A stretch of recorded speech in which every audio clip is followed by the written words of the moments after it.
सच्चिदानंद रूपाय। भगवान के 3 रूप, 3 गुण और 3 कर्म इस विषय में बताए गए हैं। बहुत ध्यान से सुनिएगा। 3 रूप हैं, सत्य, चैतन्य और आनंद। सबसे पहला ठाकुर जी का सत्य स्वरूप है। चाहे वो पंढरपुर के पंढरीनाथ हों, द्वारिका के द्वारिकानाथ हों, गोवर्धन के श्रीनाथ हों, जगन्नाथपुरी के जगन्नाथ हों, उनके स्वरूप अनेक हो सकते हैं, लेकिन समस्त विविध स्वरूपों में रूप सत्य ही है। ठाकुर जी सत्य स्वरूप हैं। वो सत्य हैं, वो सब जानते हैं, उन्हें सब पता है, इसलिए उन्हें सत्य स्वरूप माना गया। और दूसरी बात, संसार के हर व्यक्ति के सन्मुख हम झूठ बोल सकते हैं, लेकिन जिनके सामने झूठ बोलने का कोई औचित्य नहीं है। हम झूठ उसके सामने बोल पाते हैं, हमें पता है कि इसको जैसा हम बोल देंगे ये मान जाएगा, लेकिन ठाकुर जी के सामने झूठ बोलने का कोई औचित्य नहीं, क्योंकि हम भी ये जानते हैं कि उन्हें पता है कि सत्य क्या है। कहने का अभिप्राय, जहां झूठ भी घबराता हो उन्हें सत्य कहते हैं, वो सत्य है। उनके सामने झूठ होता नहीं है। और एक और बात कह दूं तो इसमें कोई अतिशयोक्ति नहीं, झूठ उसके सामने बुल जाता है जो असत्य है।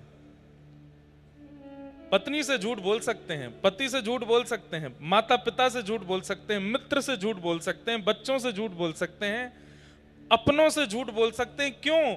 उनसे झूठ बोला जा सकता है जो मायावी हैं, जो संसार के मिथ्याजन्य हैं। लेकिन ठाकुर जी सत्य हैं, इसलिए उनके सामने झूठ बोला नहीं जाता। व्यक्ति जैसा है वैसा अपने आप को स्वीकार कर लेता है ठाकुर जी के आगे। तुम जानत सब अंतर्यामी, करनी कछु ना करी, मोरी राखो लाज हरी।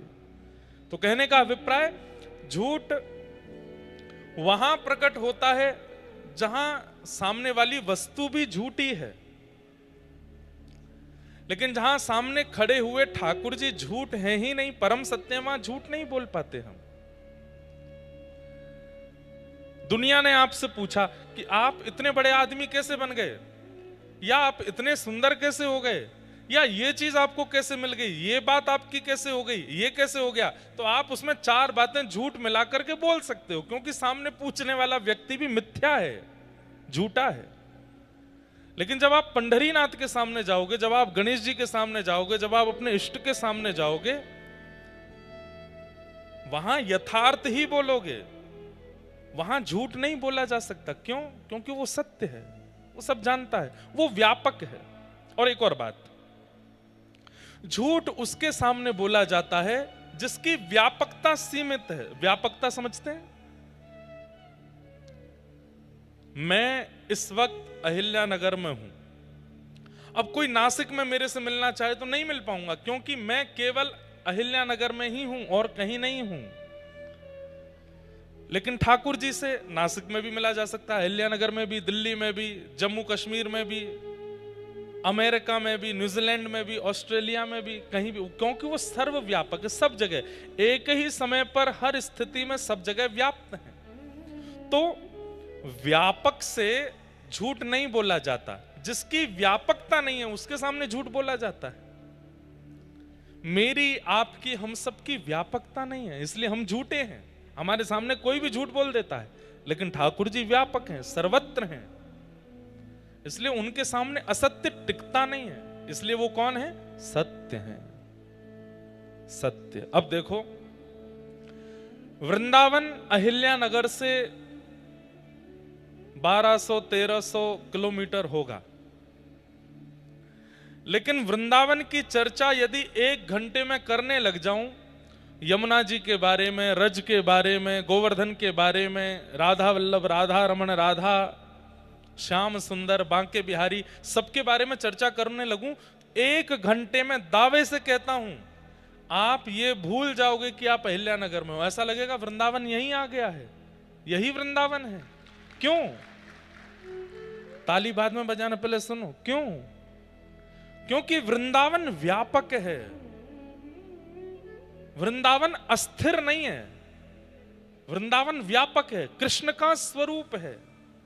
इसलिए उसकी व्यापकता होने के नाते वो कहीं भी प्रकट हो सकता है, कहीं भी उसका प्रादुर्भाव हो सकता है। तो जिसकी व्यापकता है, जिसकी व्यापकता है, उसके सामने सत्य बोला जाता है, और जो व्यापक नहीं है उसके सामने असत्य बोल दिया जाता है, निकल आता है मुख से। मैं, आप, हम सब और संसार का हर वस्तु ये व्यापक नहीं है, इसलिए इनके सामने हर वस्तु असत्य ही है। लेकिन ठाकुर जी व्यापक है, ठाकुर जी का धाम व्यापक। अब देखो एक और बात, ये तो रही अहिल्यानगर की बात। अमेरिका में कथा हो रही है और वहां भी वृंदावन की चर्चा होने लगे तो अमेरिका में भी वृंदावन प्रकट हो जाएगा एक क्षण के लिए। लेकिन वृंदावन में अमेरिका की चर्चा हो तो अमेरिका प्रकट नहीं होगा, लंदन प्रकट नहीं होगा, लेकिन वृंदावन कहीं भी प्रकट हो सकता है।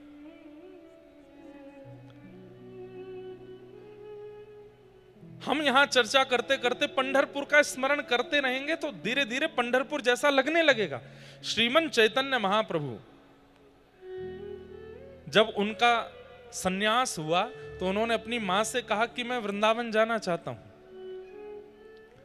तब श्री चैतन्य महाप्रभु की मां ने कहा कि वृंदावन बहुत दूर है बंगाल से, ऐसी जगह जाओ कि अगर मेरा अंतिम समय आए तो तुम जल्दी आ सको। बोले कहां जाऊं? बोले जगन्नाथपुरी चले जाओ। और देखो वृंदावन तो व्यापक है, तुम जगन्नाथपुरी को ही वृंदावन मान लेना। श्री चैतन्य महाप्रभु ने अपनी मां की इस बात को माना और जगन्नाथपुरी चले गए।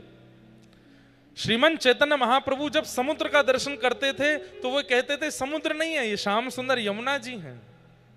वे जगन्नाथपुरी की गलियों में जब भ्रमण करते थे वो कहते थे ये वृंदावन की कुंज गलियां हैं। श्री जगन्नाथ का नीलाचल पर्वत वे कहते थे ये गोवर्धन है। श्री जगन्नाथ मंदिर बोले ये द्वारिका है। गुंडीचा बोले वो वृंदावन है। जीवन पर्यंत श्रीमन चैतन्य महाप्रभु वृंदावन को इतना भजे, लेकिन रहे जगन्नाथपुरी में और जगन्नाथपुरी को ही वृंदावन बना दिया। इससे क्या प्रकट होती है बात कि ठाकुर जी का नाम और ठाकुर जी का धाम, ठाकुर जी का नाम, ठाकुर जी का धाम, ये व्यापक हैं, ये कहीं भी प्रकट हो सकते हैं। इनके प्राकट्य की स्थिति कहीं भी हो सकती है और प्रकट वस्तु तभी होती है जब उसकी व्यापकता हो, वो वहां पहले से ही हो, तभी वो प्रकट हो सकती है। ठाकुर जी सब जगह हैं, सर्वत्र हैं, सर्वदा हैं, इसलिए वो सत्य हैं। इस समय यहां भी हैं पर देखने के लिए दृष्टि नहीं है हमारे पास। इस समय इस अहिल्याबाई नगर के इस प्रांगण में भी कहीं ना कहीं ठाकुर जी हैं पर देखने की दृष्टि नहीं हमारे पास। इसलिए जो व्यापक है वो सत्य है और व्यापक के सामने सत्य ही प्रकट होता है, असत्य नहीं बोल सकते आप। जिसकी व्यापकता नहीं है उसके सामने असत्य प्रकट होता है। तो भगवान का पहला रूप क्या है? सत्य। ठाकुर जी का दूसरा रूप क्या है? चैतन्य।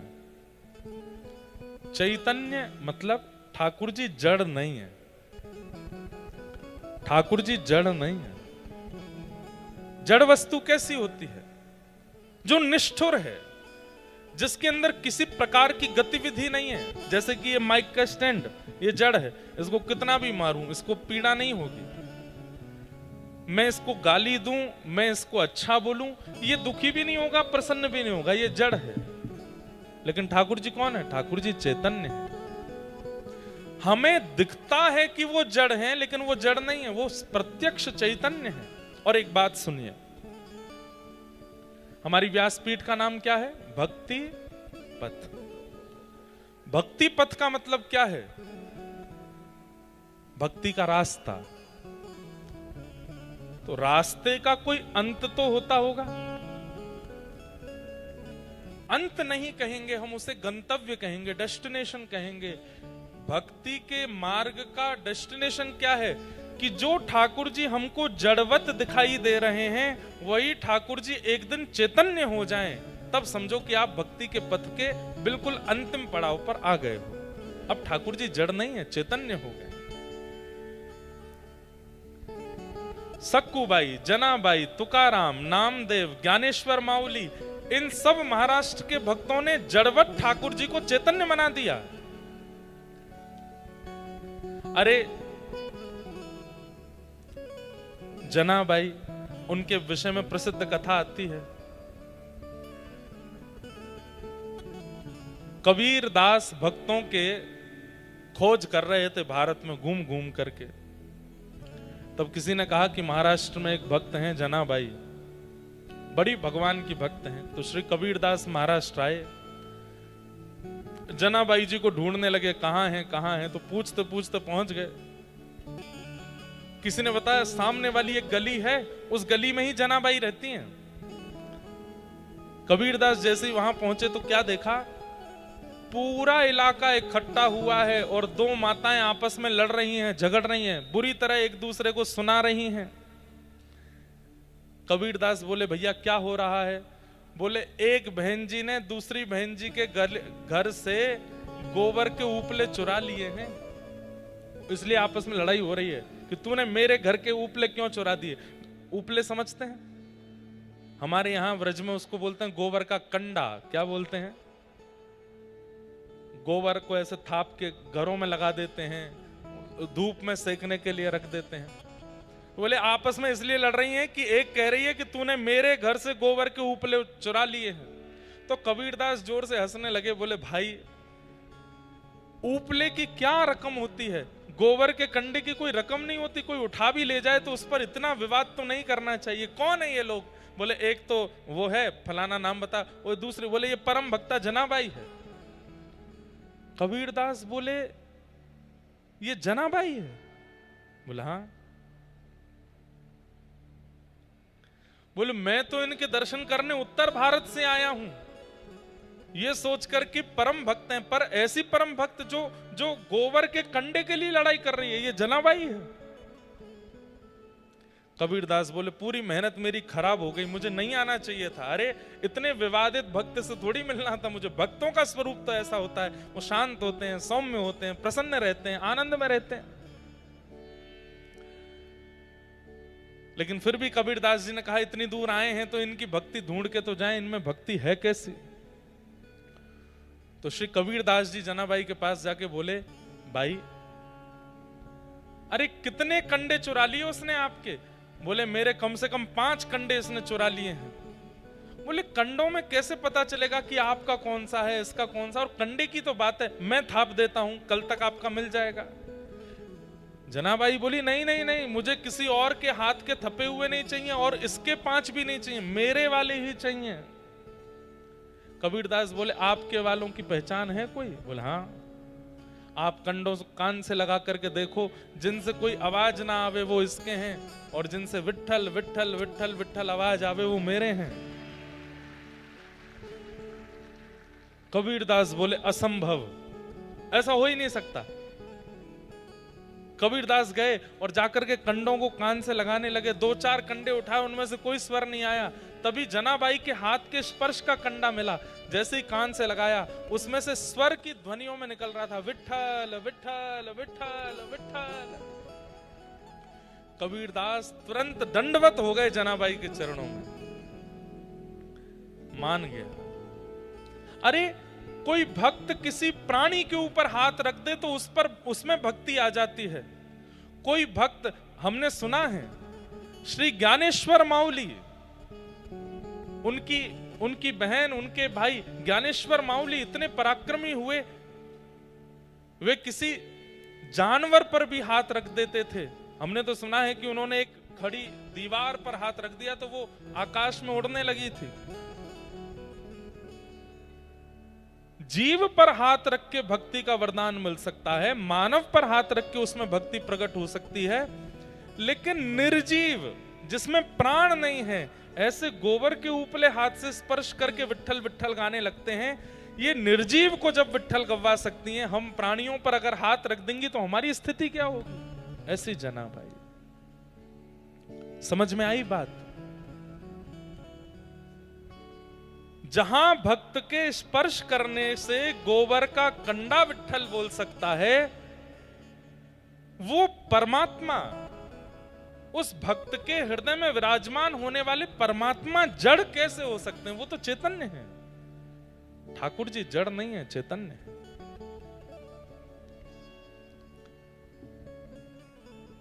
मैं हर कथा में एक बात कहा करता हूं, भगवान हमारे साथ एक गेम खेल रहे हैं। कौन सा गेम?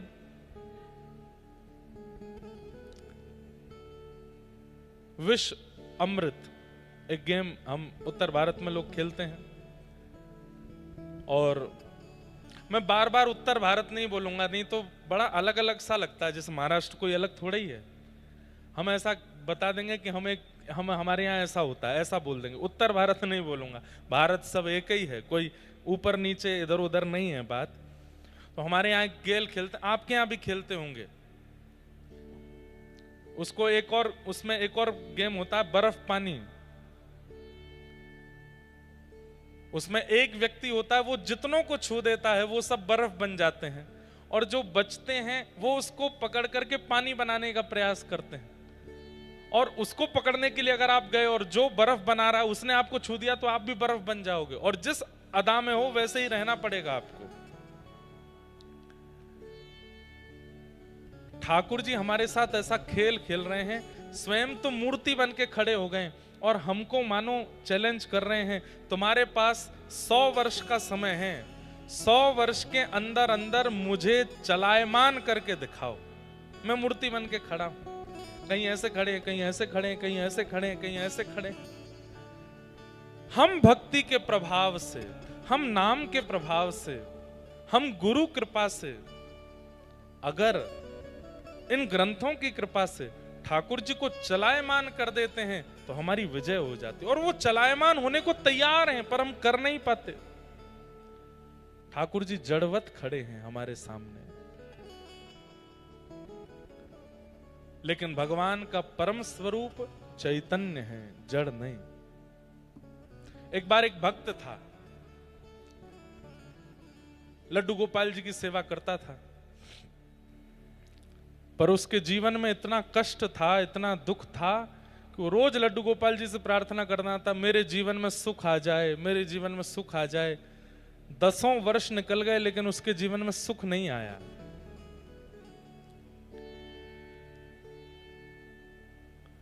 तो एक दिन उसका एक मित्र आया, उस मित्र ने आकर के कहा, बोले भैया हमारा तो घर भी बन गया, हमारा तो व्यापार भी बहुत अच्छा चल रहा है, बच्चे भी अच्छे पढ़ लिख रहे हैं, बहुत बढ़िया चल रहा है। तो उस भक्त ने कहा, भाई तुम कौन से भगवान की पूजा करते हो? मैं गोपाल जी की पूजा करता हूँ, 10 साल से कह रहा हूँ, मेरा तो कोई भी काम नहीं बन रहा।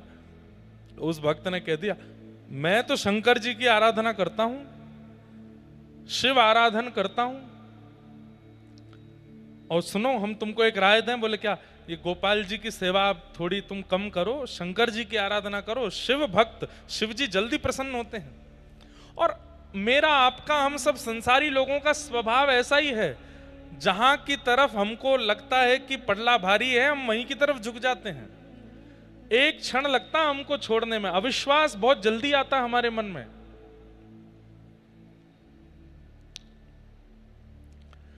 गोपाल जी को उठा करके अलमारी में रख दिया, शंकर जी ले आया, अब शंकर जी की पूजा करने लगा। अगले दिन जैसे ही शंकर जी का आराधन करते समय अगरबत्ती लगाई तो अगरबत्ती का धुआं स्वाभाविक रूप से ऐसे उड़ करके इधर जा रहा था जहां अलमारी में ठाकुर जी बैठे थे। तो उस भक्त ने क्या सोचा, 10 सालों से तुम्हारी पूजा कर रहा हूं, आज तक बोले नहीं, आज तक मेरी एक भी बात मानी नहीं, आज तक मुझे कुछ भी दिया नहीं, और आज जैसे ही खुद को अलमारी में बैठा के शंकर जी की पूजा करने लगा तो उनकी अगरबत्ती का धुआं भी अपनी तरफ खींच लिया। उनकी अगरबत्ती की सुगंधी भी खुद ले रहे हो, उनको नहीं लेने दे रहे हो। रुक जाओ, मैं आपको अलमारी से निकाल करके और कहीं रख देता हूं। जैसे ही अलमारी खोली तो क्या देखता है कि जो मूर्तिमंत लड्डू गोपाल थे वो प्रत्यक्ष प्रकट होकर के वहां बैठे थे। क्यों? क्यों? क्योंकि 10 साल उसने सेवा करके ठाकुर जी को मूर्ति ही माना था।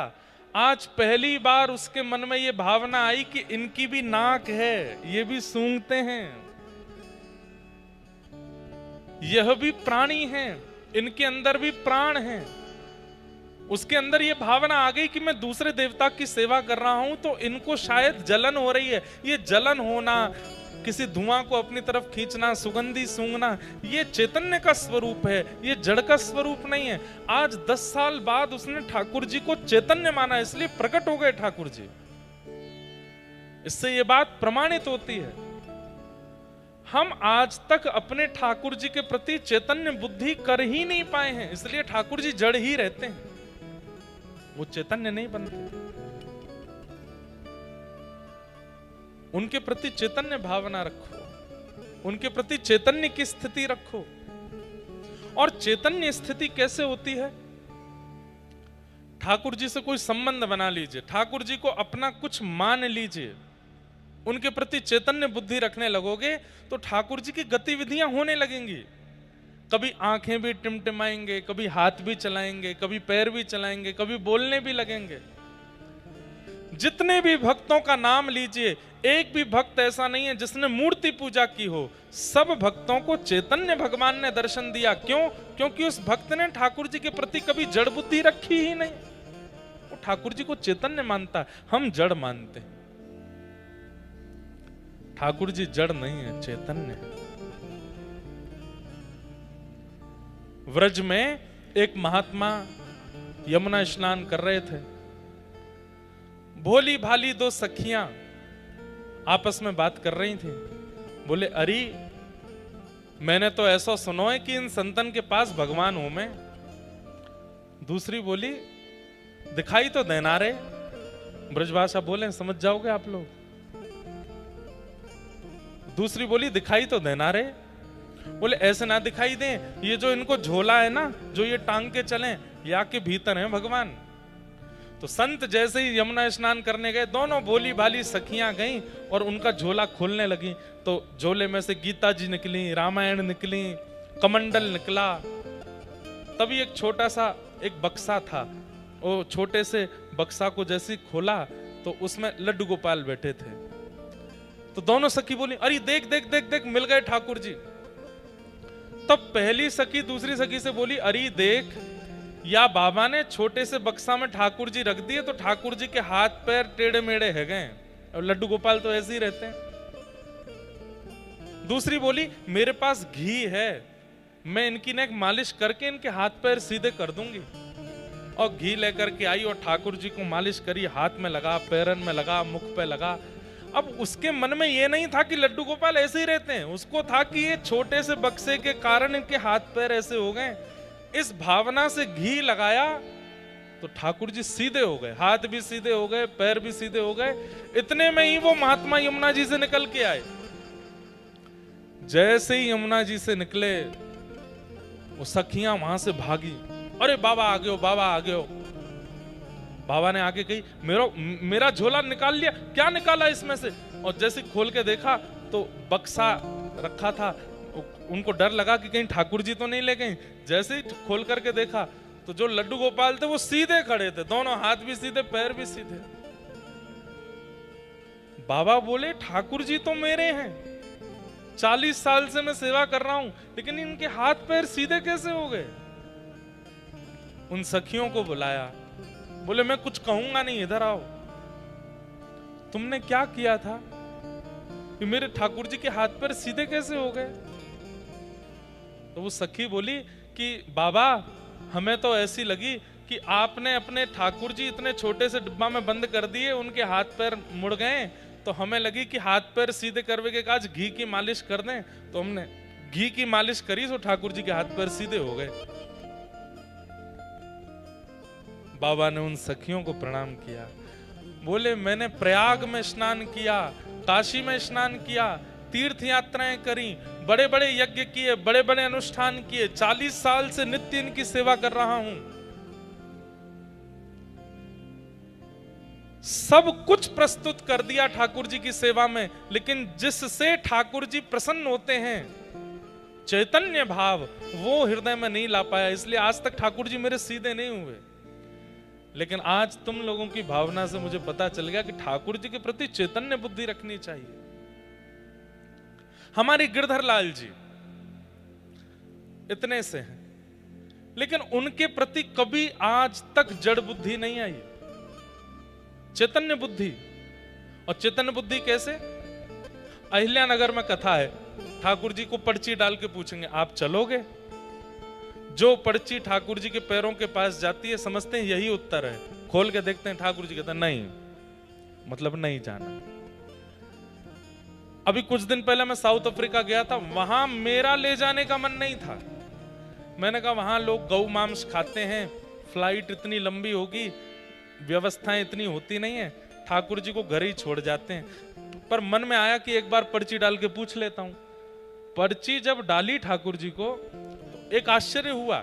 मैंने पंडित जी एक थे, उनसे बोला, मैंने कहा 2 पर्ची बनाओ, एक में लिखना साउथ अफ्रीका जाना है और दूसरे में लिखना साउथ अफ्रीका नहीं जाना है, 2 पर्ची बनाओ। तो पंडित जी ने पर्ची बनाई, 2 पर्ची बना करके मुझे बोले डाल दो महाराज जी। तो जैसे ही मैंने डाली तो उठाई तो उसमें लिखा था साउथ अफ्रीका जाना है। मैंने कहा ठाकुर जी तो आज्ञा कर रहे हैं जाना है।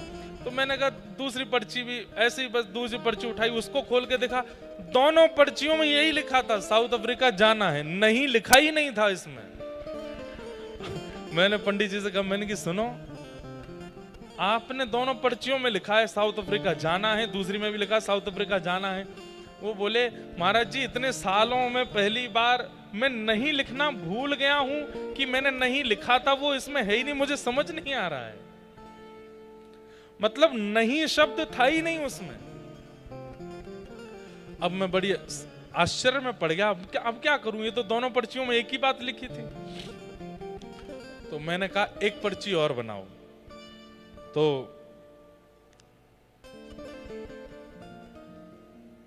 हमारे एक सखा बोले कि ठाकुर जी की जाने की इच्छा है, इसीलिए दोनों पर्चियों में जाना है लिखा आया है, आप दोबारा क्यों पूछ रहे हो? मैंने कहा भाई पता नहीं, मेरे को मन में लग रहा है कि कहीं ऐसा तो नहीं ठाकुर जी यूं कह रहे हो तेने दोनों पर्ची में एक ही बात लिखी है, या मैं मेरी क्या गलती? नहीं, एक पर्ची और बनाते हैं। तो एक में स्पष्ट लिखा है साउथ अफ्रीका जाना है और साउथ अफ्रीका नहीं जाना। अब मैं पर्ची डालने में घबरा रहा था, क्योंकि ठाकुर जी का एक स्वभाव है, एक बार बोलते हैं ठाकुर जी, 2 बार नहीं बोलते। अगर आप दूसरी बार पूछने जाओगे तो ठाकुर जी जबरदस्ती वो बोलेंगे जो आप सुनना नहीं चाहते। इसलिए एक ही आज्ञा माननी है। तो मैंने पहले लाल जी के चरणों में प्रणाम किया, खूब कान पकड़े। मैंने कहा देखो आप गुस्सा मत होना, और गुस्सा होकर के वो मत बोलना जो मैं नहीं सुनना चाहता। मेरी भूल से दोनों, हाँ लाली अभी लेता हूं बैठो। मैंने कहा मेरी भूल से दोनों पर्चियों में जाना है लिखा गया है, एक लास्ट बार बता दो जाना है कि नहीं जाना। और जब पर्ची डाली तो जो चरणों के पास गई, उठाई तो उसमें लिखा था साउथ अफ्रीका जाना है। अब चाहे उसमें 12 घंटे की फ्लाइट हो, 4 घंटे का कहीं ले ओवर हो, कोई खाने को नहीं मिले, पीने की व्यवस्था नहीं, लेकिन ठाकुर जी को जाना है तो जाना है। वो गए वो, और जहां नहीं जाना वहीं नहीं जाना। इसका मतलब क्या है? वो चैतन्य है, उनके प्रति चैतन्य भाव। कितनी लीलाएं हमारे लाल जी करते हैं, ऐसी बहुत लीलाएं हैं जो मैं बता भी नहीं सकता मंच से। एक बार पहले जब शुरुआत में सेवा करनी प्रारंभ की तो घर में नौका विहार कर रहा था, तो जब ठाकुर जी को नौका में बिठाया तो मेरे मन में ऐसी भावना हुई कि ठाकुर जी का नौका में बैठने का मन नहीं है, पानी में कूदने का मन है। लेकिन घर के सब बड़े लोग, कुछ गुरुजन भी थे, मैंने कहा अच्छा नहीं लगता, ठाकुर जी को नौका विहार कराओ। थोड़ी देर नौका विहार करते रहे। अचानक से, ये बात पहली बार बता रहा हूं मैं कथा में, कोरोना का टाइम था, एक भैया सामने बैठे, एक छोटा सा, हमने जो छोटे बच्चों का टब होता है ना, उसमें पानी भर के नौका विहार कर रहे थे। मैं यहां से नौका चलाऊं, धीमे धीमे वो पकड़े, फिर वो वहां से चलाएं। मैंने धीमे धीमे ऐसे लाल जी से कहा, मैंने कहा लाल जी, मेरे मन में तो आ रहा है कि आप कूदना चाहते हो, पर मैं नहीं कूदाऊंगा। आपका मन है तो अपने आप कूद जाओ। और आप सत्य मानिए, मैं, अब आप ये भी कह सकते हैं कि आपने नाव छोड़ी ऐसी होगी कि वो पलट गई होगी। मैंने नहीं छोड़ी थी, सामने से आ रही थी, उसी समय मैं सोच रहा था आपका स्नान का अगर मन है तो खुद कूद जाइए। और उन्होंने जैसे ही नाव चलाई, बिल्कुल सीधी आ रही थी, और अचानक से एक तरफ मुड़ी और श्री गिरधर लाल जी तुरंत नाव में। जैसे ही जल में गोता खाया, मैं दौड़ के, मैं लाल जी गिर गए, लाल जी गिर गए। सब बोले हो क्या हो गया, ठाकुर जी गुस्सा है ना। मैं मनी मन खुश हूं, मैंने, मुझे पता है ना क्या हुआ, इनका डुबकी मारने का मन था, इसीलिए कूदे हैं। ऐसे सब भावनाएं कब प्रकट होती हैं? जब आप अपने ठाकुर को मार्बल का, धातु का, अष्ट धातु का, सोने का, चांदी का नहीं मानते, उनको चैतन्य मानते हो। वो चैतन्य है, वो चैतन्य है। उनके प्रति चैतन्य बुद्धि रखो। भगवान का दूसरा स्वरूप है चैतन्य।